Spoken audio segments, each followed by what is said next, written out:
আল্লাহ তাআলা কিয়ামতের কঠিন ময়দানে যেদিন স্বামী স্ত্রীকে চিনবে না, স্ত্রী স্বামীকে দেখে পালিয়ে যাবে, বন্ধু বন্ধুরে চিনবে না, পীর সাহেব মুরিদরে চিনবে না, মুরিদ পীর সাহেবরে চিনবে না, দলের কর্মী তার নেতারা চিনবে না, নেতা তার কর্মীরা চিনবে না, বন্ধু বন্ধুরে দেখে পালাবে। কঠিন মুহূর্তে সূর্যটা মাথার কাছে চলে আসবে, জমিনটা তামার জমিন হবে, আজকের জমিনের মতো নয়। মানুষ ঘর্মাক্ত, ক্লান্ত, শ্রান্ত মাথার মগজগুলো কানের ছিদ্র আর নাকের ছিদ্র দিয়ে বেয়ে বেয়ে পড়বে। বিশ্বনবী ফরমান, কিয়ামতের ওই কঠিন ময়দানে 7 শ্রেণীর ব্যক্তিকে রব্বুল আলামিন তার আরশের নিচে ছায়া দিবেন। তার মধ্যে প্রথম শ্রেণীর ব্যক্তি হলো ইমামুন আদিল, যে ইনসাফের সাথে বিচার করে, যে জাস্টিস সমাজে সার্ভ করে, যে সুশাসন নিশ্চিত করে, ওই ইমামুন আদিল। আদিল শব্দটা বুঝছেন না? ইন্নাল্লাহা ইয়া'মুরু বিল আদল, পাইছেন? আদিল।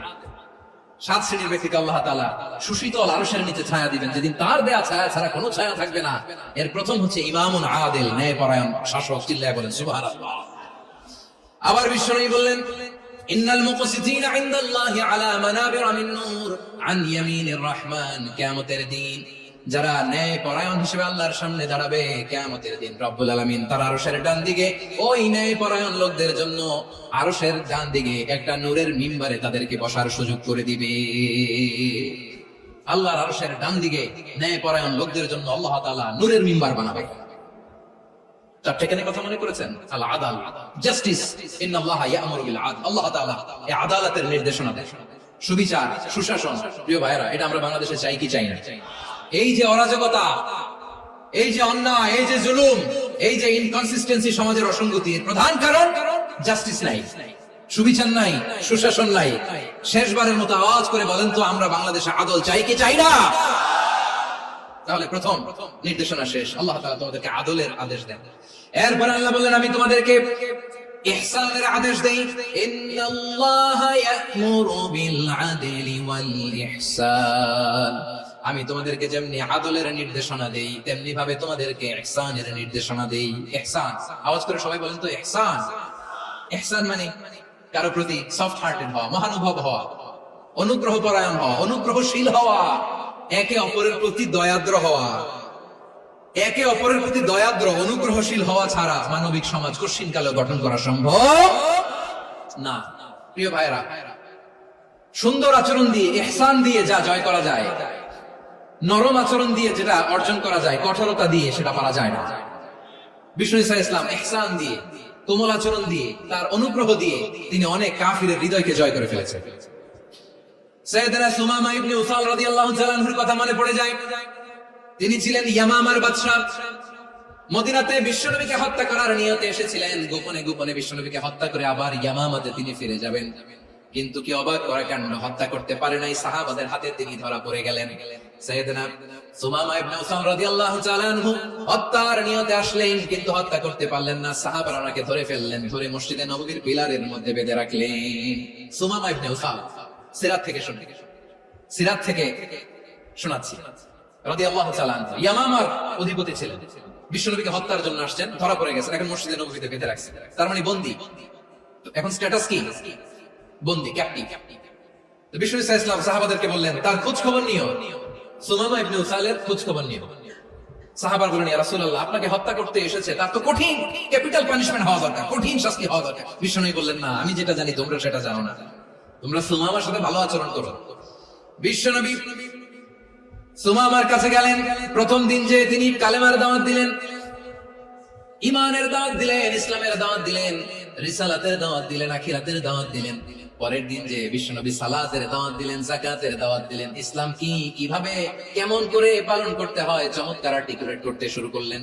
তন্ময় হয়ে সুমামা ইবনে উসাল রাদিয়াল্লাহু তাআলা আনহু বিশ্বনবীর কথাগুলো শুনতে আরম্ভ করলো। একদিন নয়, 2 দিন নয়, টানা 3 দিন বিশ্বনবী সুমামার কাছে ইসলামকে প্রেজেন্ট করেছেন, উপস্থাপন করেছেন। আওয়াজ করে বলেন, কয় দিন? 3 দিন। 3 দিন মসজিদে নববীতে বাঁধা। আর সাহাবীদেরকে বললেন, তার খোঁজ খবর নিও, তোমরা যে রুটি বানাও এর মধ্যে সবচেয়ে ভালো আটার রুটিটা তারে দিও, সবচেয়ে রিফাইন্ড খেজুর, যেটা পিওর খেজুর, এটা তারে দিও। আর বিশ্বনবী নিজের ওট থেকে দুধ দহন করে ওনার বাড়ির এক কর্মচারীকে বলেছেন, দুধ দহন করে সুমামার জন্য নিয়ে যাবে। সুবহানাল্লাহ পড়বেন না? সবাই তো অবাক, ইয়ামামা থেকে আসছে নবীকে হত্যা করতে, বিশ্বনবী দেখে তারে জামাই আদর করে। একদিন নয়, 2 দিন নয়, টানা 3 দিন বিশ্বনবী এভাবে সুমামার কাছে যেয়ে ইসলামকে প্রেজেন্ট করতে আরম্ভ করলেন, ইসলামকে উপস্থাপন করতে শুরু করলেন, আর তাকে চমৎকার এন্টারটেইনমেন্ট আপ্যায়ন দিতে আরম্ভ করলেন। টানা 3 দিন যখন ইসলামের দ্য বিউটিজ অফ ইসলাম, ইসলামের সুমহান বাণী সৌন্দর্য তার কাছে উপস্থাপন শেষ, তাকে আপ্যায়ন শেষ, বিশ্বনবী বললেন সাহাবাদেরকে, যাও এবার সুমামার হাতের পায়ের রশি দুটো খুলে দাও। সাহাবারা তর্ক জুড়ে দিলেন, লা ইয়া রাসূলুল্লাহ, এটা করবেন না তো, ভয়ঙ্কর ভয়ঙ্কর খুনি, কি জানি কি হয়ে যায়। বিশ্বনবী বললেন, না, তার হাতে পায়ের রশিগুলো খুলে দাও। সাহাবারা বিশ্বনবীর কথা মতো তার হাতে পায়ের রশিগুলো খুলে দিল। সুমামা মুহূর্তের মধ্যে মসজিদে নববী থেকে বের হয়ে ইয়ামামায় ফিরে না যে মসজিদে নববীর পাশে একটা খেজুর বাগান ছিল, সেখানে চলে গেলেন। সেখানে একটা ছোট্ট কুয়া ছিল, কুয়ার পানি দিয়ে তিনি গোসল করলেন। সুবহানাল্লাহ পড়েন।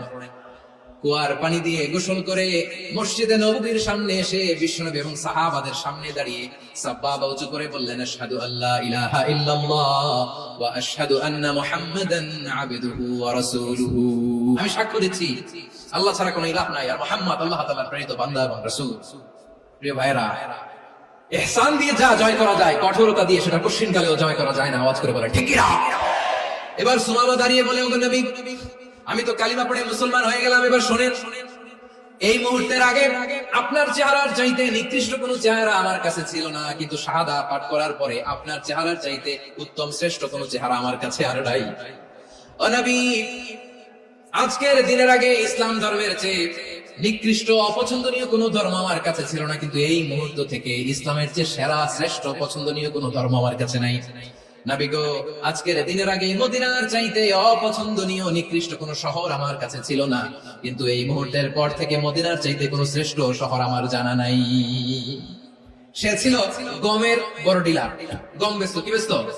তার গম কিনে মক্কার লোকেরা রুটি খাইতো। সে ঘোষণা দিল, আজকে থেকে মক্কাবাসীদের জন্য সব গম আমি হারাম করে দিলাম, মক্কাবাসী এখন না খেয়ে মরে। সুবহানাল্লাহ পড়বেন না?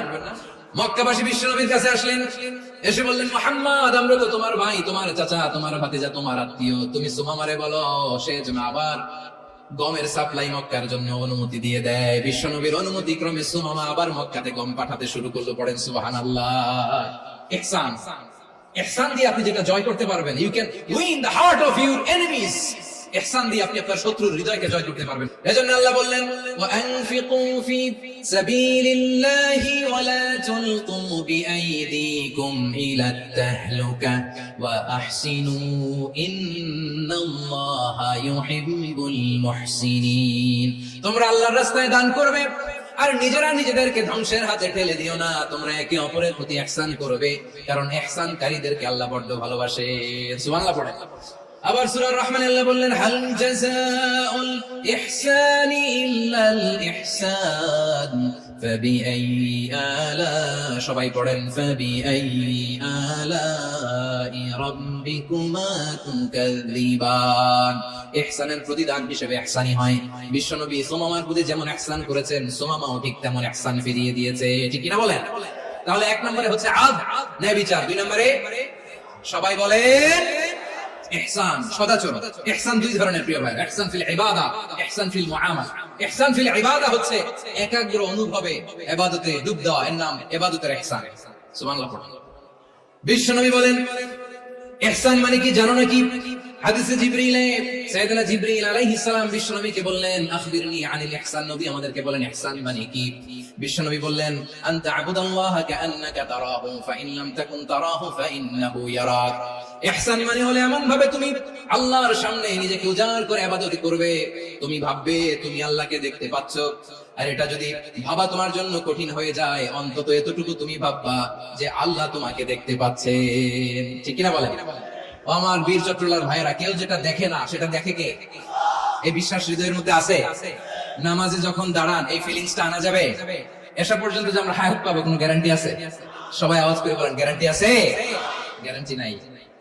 এজন্য বিষ্ণু ইসলাম বলেছেন, এমন ভাবে নামাজে দাঁড়াও, ইবাদত করো, মনে করো হতে পারে এটাই আমার জীবনের শেষ নামাজ। পারফর্ম দ্য সালাহ as if this is the last and final prayer. এমন ভাবে সালাতে দাঁড়াও, ভাবো হতে পারে এটাই তোমার জীবনের শেষ নামাজ। এমন ভাবে নামাজে দাঁড়াও, ভাবো এটাই শেষ নামাজ। তাহলে নামাজে একাগ্রতা বাড়ায় দিবে কে? ফলে ইবাদতের ইহসান আমাদের অর্জিত হবে। আর মুআমালাতে ইহসান হলো, বিশ্বনবী বলেন, ইন্নাল্লাহা তাবারাকা ওয়া তাআলা كتب الإحسان على كل شيء فإذا قتلتم فأحسنوا القتلة وإذا ذبحتم فأحسنوا الذبح وليحد أحدكم شفرته وليرح ذبيحته إحسان দুই ধরনের আওয়াজ করে বলতে হবে কয় ধরনের একটা হচ্ছে ইহসান ফিল ইবাদা ইবাদতে ইহসান ইবাদতে ইহসান কি একাগ্র অনুভব দিয়ে ইবাদত করা মন প্রাণ দিয়ে ইবাদত করা আর মুআমালাতে ইহসান কি সব কাজে দৈনন্দিন কাজে কর্মে সামাজিক অ্যাক্টিভিটিতে কোমলতা প্রদর্শন করা অনুগ্রহের সাথে সবকিছু করা আল্লাহ তাআলা ইন্নাল্লাহা তাবারাকা ওয়া তাআলা কাতাবাল ইহসান আলা কুল্লি শাই তিনি সবকিছুর ব্যাপারে ইহসানকে আবশ্যক করেছেন সবকিছু মুমিনের সব কাজে ইহসানের পরশ থাকবে ওয়া ইযা কাতালতুম ফাহসিনুল কিতলা বিষ্ণু বলেন তুমি যখন কাউকে হত্যা করো ইহসানের সাথে করো সুবহানাল্লাহ পড়বেন না যখন হত্যা করো তখনও ইহসানের সাথে আচ্ছা হত্যা করবো আবার ইহসান আসবে করতে ধরে তো মেরেই ফেলবো আমি আল্লাহ ও ভাই একজন খুন করেছে খুনি রাষ্ট্রীয় আইনে তার শাস্তি হয়েছে ডেথ পেনাল্টি মৃত্যুদণ্ড এখন মৃত্যুদণ্ড দেখে আপনি যেমনি মন চায় তেমনি মারবেন লোকটারে ওর নাক কেটে ফেলতে পারবেন ওর কান কাটতে পারবেন ওর চোখ উপড়ে ফেলতে পারবেন আপনি যেমন মন চায় তার অঙ্গহানি করা যাবে না ইহসানের সাথে তাকে হত্যা করা সুবহানাল্লাহ this is Islam This is the true essence of Islam. وَإِذَا ذَبَحْتُمْ فَأَحْسِنُوا الذَّبْحَ যখন জবাই করবে তখন ইহসানের সাথে জবাই করবে করব জবাই ওই জন্য নাকি ইহসান আচ্ছা কুরবানির দিন আমরা পশুগুলোরে কি করি বলেন সবাই আওয়াজ করে জবাই জবাই মানে তো এটা মেরেই ফেলতেছি একটু পরে তো টুকরো টুকরো করে গোশতগুলো খাবো এটা তো খাবো এটা তো মেরেই ফেলবো বিষ্ণু বলে না জবাইয়ের মধ্যেও মুমিনের জবাইয়ের ভেতরেও ইহসানের পরশ থাকা চাই যখন জবাই করবে প্রাণীটাকে হাত পা টাইট করে বেঁধে নাও ছুরিটাকে শার্পেন করে নাও ধারালো করে নাও যাতে অল্প সময়ে জবাইটা হয়ে যায় প্রাণীটা যাতে কম কষ্ট পায় সুবহানাল্লাহ পড়ে দিস ইজ কল্ড ইহসান আল্লাহ তাআলা যেমনি আদলের আদেশ করেছেন ন্যায় বিচার জাস্টিস এনশিওর করতে বলেছেন সমাজে ইহসানের ব্যবহার ইহসানের অনুশীলন তিনি করতে বলেছেন এজন্য মুমিনের প্রতিটি কাজে আমার চট্টগ্রামের ভাইরা আমার দিকে তাকান খেয়াল করে শুনুন মুমিন জীবনের প্রতিটি কাজে ইহসানের পরশ থাকা চাই আমরা যেন আমাদের পরিবারের প্রতি ইহসান করি আমরা যেন আমাদের কর্মচারীদের প্রতি ইহসান করি আমরা যেন আমাদের কলিগদের প্রতি ইহসান করি আমরা যেন আমাদের ভাইদের প্রতি ইহসান করি মুমিন জীবনের প্রতি কাজে ইহসানের পরশ থাকার দরকার আছে না নাই কথা বুঝতে পেরেছেন তাহলে আল্লাহ তাআলার তিনটা আদেশ ছিল কয়টা গেল প্রথমে কি ছিল আদল দুই নম্বরে তিন নম্বরে রব্বুল আলামিন বললেন ওয়া ইতাইদিল কুরবা নিকটাত্মীয়দেরকে দান করো নিকট আত্মীয়দেরকে দাও যারা তোমাদের ব্লাড কানেকশনের আত্মীয় তাদেরকে তোমরা দাও এখানে জেনারেলি বললেন দাও কি দিব সেটা তিনি এখানে বলেন নাই সেটা তিনি সূরাতুল ইসরার মধ্যে বলেছেন আল্লাহ বলেন ওয়া আতিদাল কুরবা হাক্কা নিকট আত্মীয়দেরকে তাদের অধিকার তাদের প্রাপ্য তোমরা বুঝিয়ে দাও দেখেন একটা শান্তির সমাজ একটা সমৃদ্ধ সমাজ একটা মানবিক সমাজ গঠনের জন্য আল্লাহ তাআলা বেশি না মাত্র তিনটা অর্ডার তিনটা ভার্ডিক্ট তিনি জারি করেছেন এক নাম্বার সুশাসন ন্যায় বিচার দুই নাম্বার ইহসান তিন নাম্বার নিকটাত্মীয় যারা কাছে তোমার ভেরি ক্লোজ রিলেশনশিপে আছে তাদেরকে দাও দাও দিলে বাড়িয়ে দেয় কে অনেকে দিতে চায় না কৃপণতা করে দিলে বাড়ায় দেয় কে ওমিয়া মদিনার মধ্যে সবচেয়ে গরীব সাহাবী ছিল বেলাল রাদিয়াল্লাহু তাআলা আনহু ওনার এন্টায়ার অ্যাসেট সম্পদের পরিমাণ কত জানেন একটা লুঙ্গি বেলাল রাদিয়াল্লাহু তাআলা আনহু ওনার টোটাল ওয়েলথের এস্টিমেশন হচ্ছে মাত্র একটা লুঙ্গি একটা লুঙ্গি টোটাল ওয়েলথ এস্টিমেশন টোটাল সম্পদের পরিমাণ বেলাল রাদিয়াল্লাহু তাআলা আনহু কি ছিল ওই বেলাল রাদিয়াল্লাহু তাআলা আনহুকে বিষ্ণু ইসলাম বলেছেন আনফিক ইয়া বেলাল ও বেলাল তুমিও দাও ওয়ালা তাখশা মিন যিল আরশি ইখলালা আরশের অধিপতির তো কোনো ঘাটতি নাই তুমি দিলে ওই আল্লাহ তোমারে বাড়ায় দিবে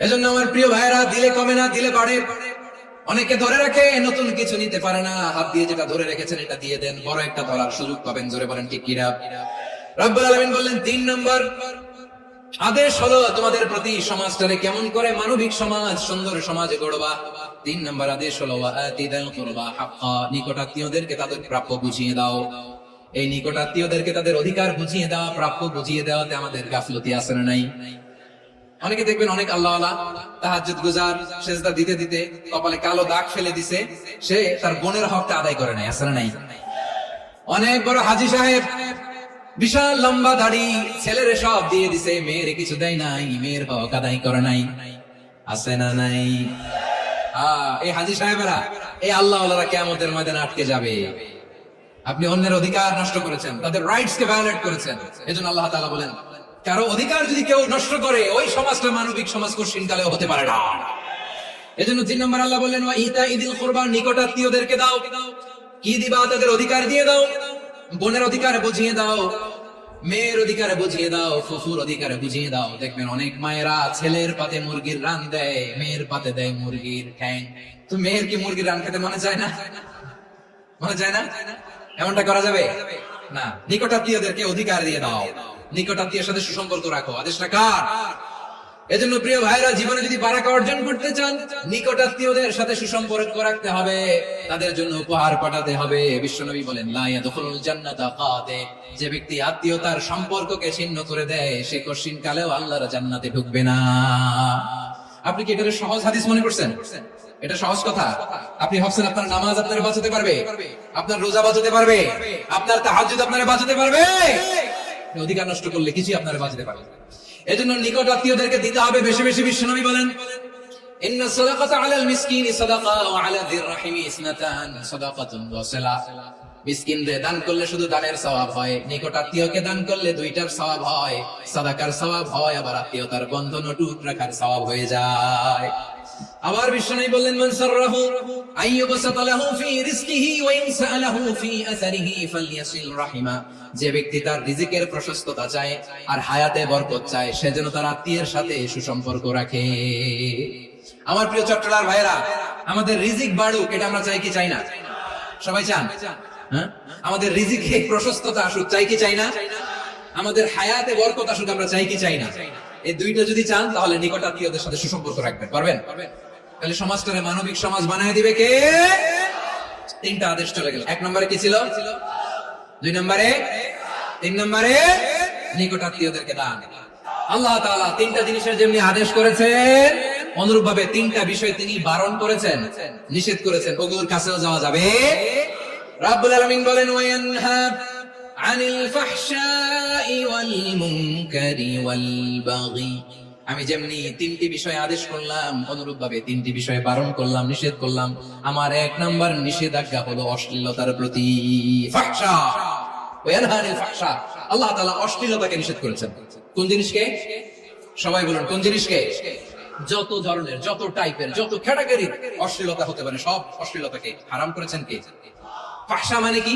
কথায়, কাজে, আচরণে, কমেন্ট, ফেসবুকের কমেন্টসে যত ধরনের নোংরামো আছে, যত ধরনের অশ্লীলতা আছে, এটাকে আরবিতে বলে ফাহশা। রাব্বুল আলামিন বলেন কুল ইন্নামা হারামা রাব্বিয়াল ফাওয়াহিশা মা যাহারা মিনহা ওয়া মা বাতান, ও নবী আপনি বলে দেন আমার রব প্রকাশ্য অপ্রকাশ্য, স্পষ্ট কিংবা অস্পষ্ট, দৃশ্যমান কিংবা অদৃশ্যমান সব অশ্লীলতাকে হারাম করেছে। সব ধরনের অশ্লীলতা হারাম। আল্লাহ তাআলা আমাদেরকে অশ্লীলতা থেকে বাঁচান। এবার বলেন আমাদের সমাজে অশ্লীলতা আছে না নাই? অশ্লীলতা নানা ভাবে, নানা নামে, নানা মোড়কে আমাদের সমাজে আছে না নাই? সংস্কৃতির নামে, ফ্যাশনের নামে, বিনোদনের নামে, উপন্যাসের নামে, কনসার্টের নামে অশ্লীলতা আছে না নাই? আপনি দেখেছেন কনসার্টগুলোর অবস্থা? আমাদের তরুণ তরুণীরা, আমাদের যুবক যুবতীরা, আমাদের জেনজিরা কি অবস্থা ওইখানে? কনসার্টের নামে অশ্লীলতা আছে না নাই? ছেলে মেয়ে একে অপরকে জড়ায় ধরতেছে, একে অপরকে চুমু খাচ্ছে প্রকাশ্যে, দিবালোকে, গণমানুষের সামনে। আল্লাহ তাআলা এই অশ্লীলতা থেকে আমাদেরকে বেঁচে থাকতে বলেছেন। রূপালী জগতের নামে অশ্লীলতা আছে না নাই? এই টার্মটা আপনারা জানেন না? রূপালী জগৎ কি জগৎ? আসলে কি রূপালী জগৎ না অন্ধকার জগৎ? আমার বোনেরা আপনাদেরকে যে কি বলে তারা বুঝায়, রূপালী জগৎ শুনেই আপনি ভরকে যাবেন না। রূপালী জগতে যে নারী যত বেশি উলঙ্গ সে নাকি তত বেশি সাহসী। জানেন? বলে এটা একটা সাহসী নারী, খুব সাহসী।